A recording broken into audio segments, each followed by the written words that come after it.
Hey folks, Aaron from Beansprout here. I have a cool opportunity. I'm doing some repair work on an instrument I built 9 years ago. And that gives me the chance to reflect on my own work, celebrate what is still working, and notice the little tweaks I've done since then, and get this thing back in shape. So the history of this is that I built Beansprout instruments with Heidi and Rob in Colorado for a couple years. Then I moved to Oregon, and the Beansprout banjo ukulele got folded into the Miyamoe line when I started working for Miyamoe. So this is a Miyamoe Beansprout banjo ukulele. It came back because this connection between dowel stick and neck had come unglued, and I'm not sure why that happened, but I was happy to work on it.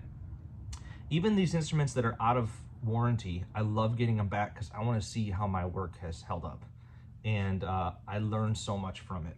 So in this case, I took that joint apart and the glue inside was kind of powdery, and I don't know why that happened. I'd never seen it happen before with one of ours, but I was able to get it apart, clean it all up, and then get it in the right jig with a different kind of glue that's a better gap filler and that I feel better about.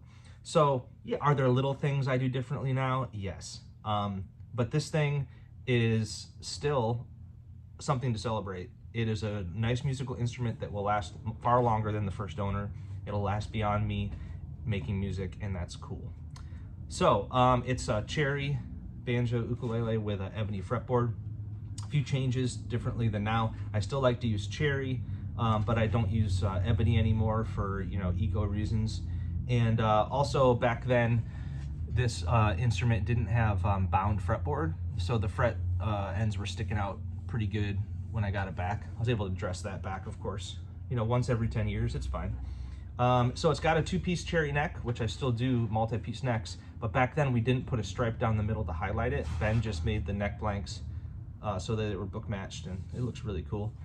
It's got peg head tuners. I don't use those anymore, but that's fine, they work good. And it's cool to see the brass, how tarnished the brass gets if you leave it alone, which I really like, that patina. The head's a little crusty because he's played it a bit, but that's fine, still tight. And this is when we use Tru-Oil gunstock finish, and for all the hours of play, there's only one little piece of worn through finish right here where his hand went. So it's shown that this is a really durable finish for a hand done finish. I'll probably put a layer of wax and oil on it before it goes back.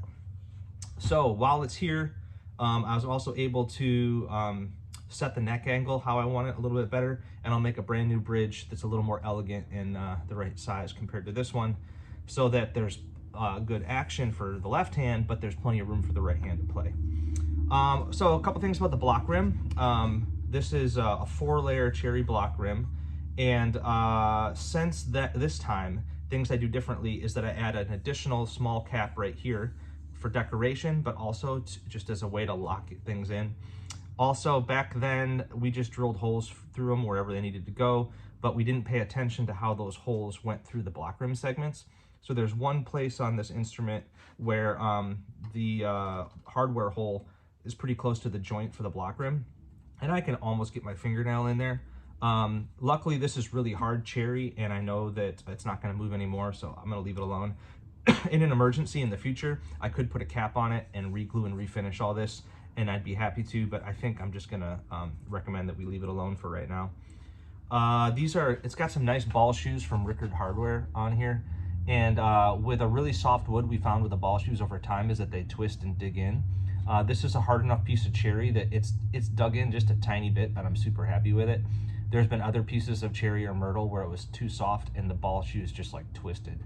So that's one thing I really wanted to see when we got it back.